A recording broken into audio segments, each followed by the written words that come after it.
I like his optimism. But you see, optimism must be based on certain facts. So I don't know whether he has the facts right. But also, he's been unfortunate. It has been unfortunate for him. Anything he says, the opposite happens.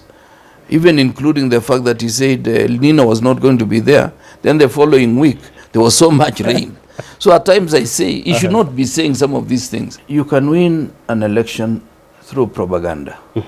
But you cannot sustain a government through the same. Sure. What they need to realize is that time for propaganda is over.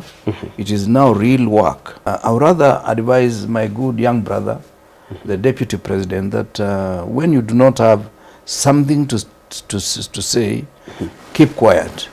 Many people keep quiet and they don't say much. They are respected and people think they know something, even if they know nothing.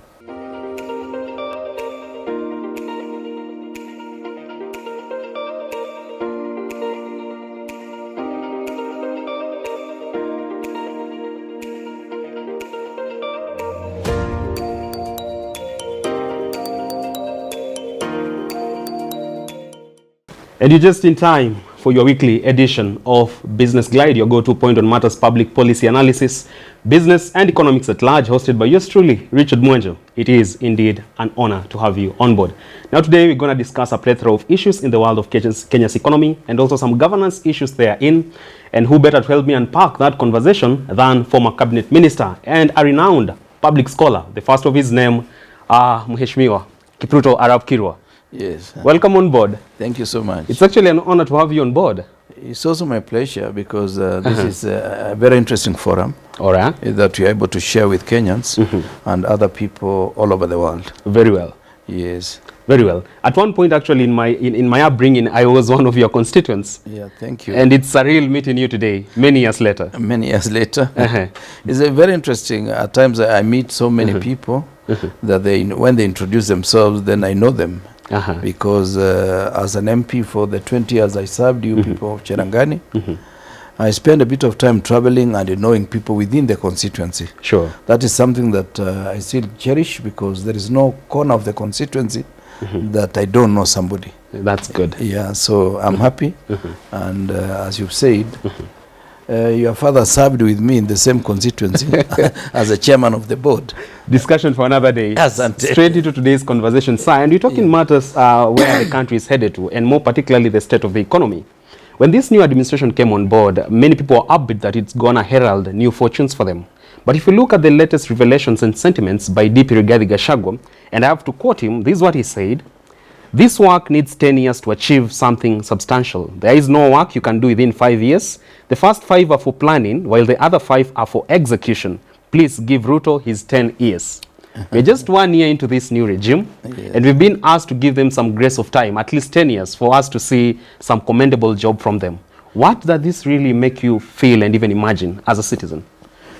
Well, first of all, I don't take that statement seriously or I take it with a pinch of salt. Because they had a manifesto and they knew the challenges. And this is a going concern. Sure. Any administration is just a continuation of the previous administration. And therefore, they knew the challenges because the current president was deputy for 10 years. He himself was a member of parliament for 5 years before he became deputy president. Sure. So I don't take that seriously because I don't know whether he meant it or he was just playing politics. Because if he meant it, then it's a disaster in the making. And I would rather advise my good young brother, the deputy president, that when you do not have something to say, keep quiet. Many people keep quiet and they don't say much. They are respected and people think they know something, even if they know nothing. Even if they know nothing. Yep. Still on Deputy Rigathi Gachagua, a fortnight ago, he actually presided over a graduation ceremony of KMTC. Over 22,000 people graduated. But on that very same forum, he encouraged those youths graduating with medical courses to look for jobs abroad, seek greener pastures there. It is the role of the government to create enabling environment for job creation. But when the DP is telling people, go look for jobs outside our borders or tap into the affordable housing, does that really make you think even the employment plan they had was nothing feasible? Well, first of all, if they were saying that when we have enough doctors employed, in terms of the normal ratio, doctor to patient ratio, Sure. if we had enough nurses in many of the government hospitals, and we had the nurses also in the private sector. Richard, you know, these faith-based organizations provide almost 40% of the healthcare service in this country. So if nurses were already absorbed and there was some excess, there is no problem in exporting manpower. True. It is one way of earning foreign exchange as a country and also earning respect abroad, because our young people, men and women, are very hardworking.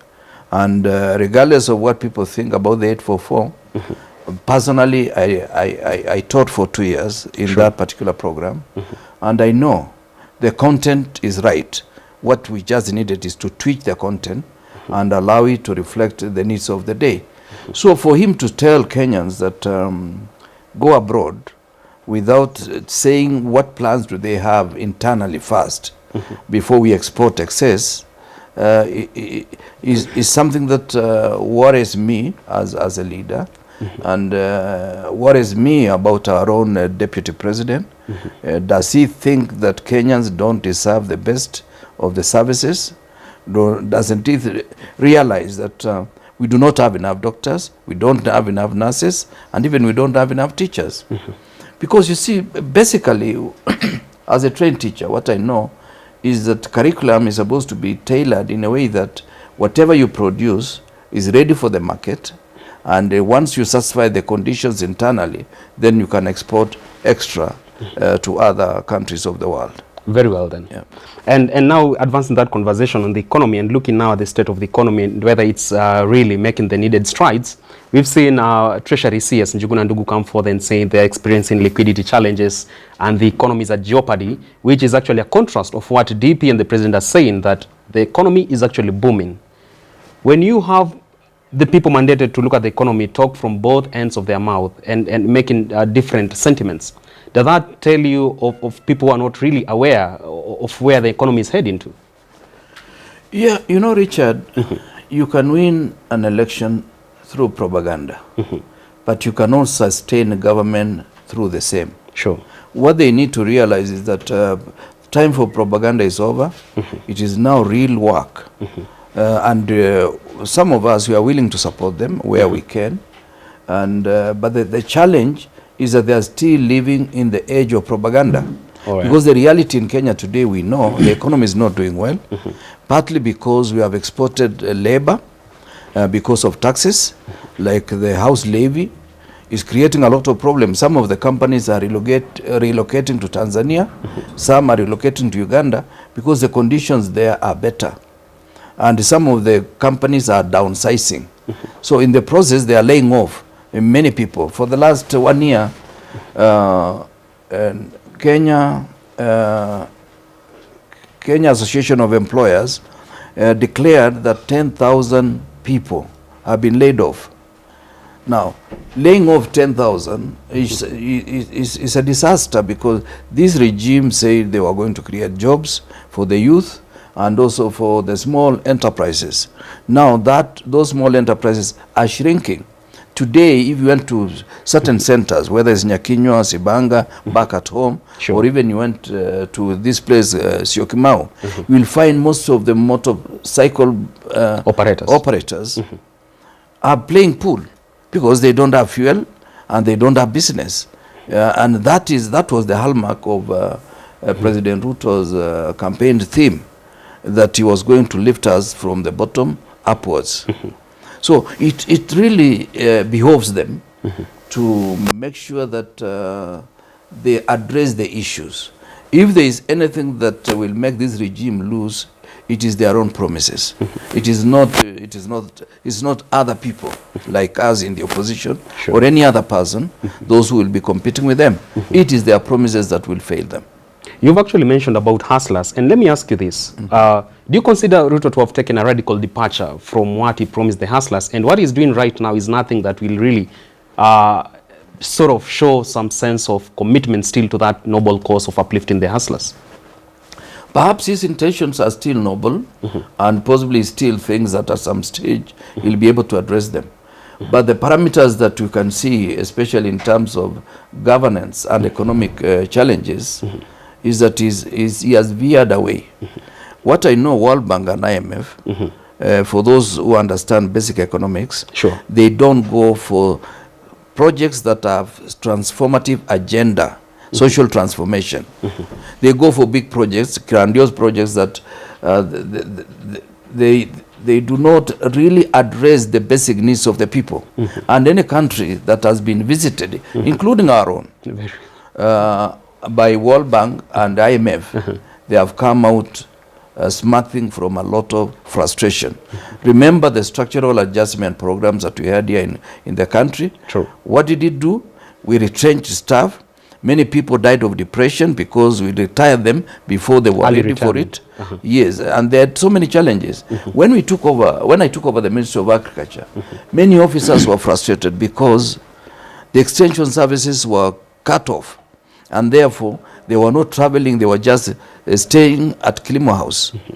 So it is after 1 year that we were able to roll out SRA, strategy for revitalizing agriculture, that the officers went to the field, and thanks to some of the people that I worked, we were able to funnel out a program or promotion of officers. Some of them had been in the same job group for 13 years, when the government requirement is between 2 and 3 years for somebody to move from one job group to the next. Some of them really cried the day they were promoted because they couldn't believe that that was something that is possible or even feasible. They had been frustrated, and we were able to roll out programs. Then we even produced a lot of maize in the country, from 25 million to about 45 million, which was the requirement of the day. So these are some of the things that I think the president needs to have people who will talk to him, and he needs also to have capacity to listen. Because you see, as I always say, advice is as good as the recipient. You can give me the best advice, but if I'm not able to receive it, it will be useless talk between me and you. Very well. You've mentioned some of our creditors, IMF and World Bank. And even if we look at post-COVID economic recovery structure that they brought on board, you've just mentioned some of the impact it had, the retrenchment, downsizing, and all that.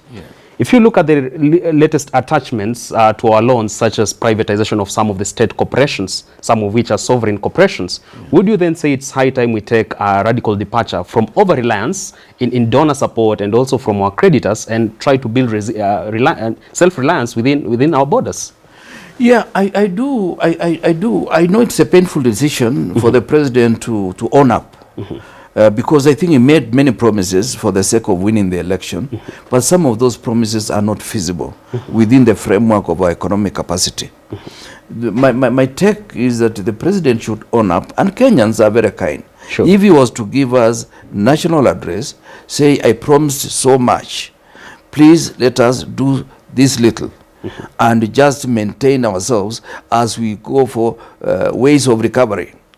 But in so doing, he should also ease off taxation, because there is nowhere where taxation has generated growth unless you just want to serve for the period, then after you leave, something else happens. Look, even the Chancellor of Exchequer of UK the other day reduced a lot of taxes in many areas, and he was saying it because he wants to expand growth and he wants productivity to go up. There is no way you can tax me and you expect me to grow. When you tax me for producing 100 bags of maize, I will scale down so that I produce 20, and therefore 80 will just disappear into thin air.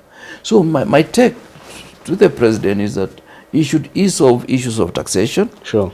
He should concentrate on projects that are meaningful. He should he should not be promising anymore. But you see, he goes to Nyanza, he promises 10 projects. Well, I came from Meru the other day. I had gone to lay off, to rest somebody, a good friend of mine. And driving through central Kenya, I realized some of the roads that were ongoing in the last regime, they are now sort of in moribund state. And that is worrying. my take is that let the president complete the projects that are ongoing. He should not open up new projects. Let him reduce taxes. Kenyans will go back to work, and companies will come here. Let the environment for doing investment work be improved, so that we attract investors. You cannot be attracting investors when you 24 hours you are on blackout like last night. You know, you can attract investors when you create an environment that Kenya is safe, Kenya is easy to do business. But when corruption is still in these offices, that government offices, you cannot get what you want. You cannot get what you want. Yep. Very well. But then again, from the side of the government, the justification for the increased taxes has been the need to replenish the empty coffers that they inherited from the former regime. If that's still going to be the excuse every other time, or the explanation, do you then think that this is something that they cannot escape with for many, many years to come? You know, that is a fallacy. You know, that statement is false.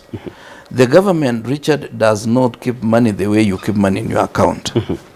Resources come in through taxation, and as they come in, they go out through expenditure. So there is no time you'll keep money in central bank that you have so many billions just lying, for waiting for the purposes. for somebody else to come and inherit. Government works. Even during holidays, government still receives revenue, because as you pay your VAT, it goes to the kitty. As somebody spends money, as projects are paid for, they get money. Now, the danger with them is that they seem not to have somebody who takes them through issues of basic economics. Number two, the challenge also is that there are so many projects that have been completed, people took loans, and they have not been paid. Now, because they have not been paid, they will not pay the VAT that ought to get to government. The pending bills. Yeah, pending bills.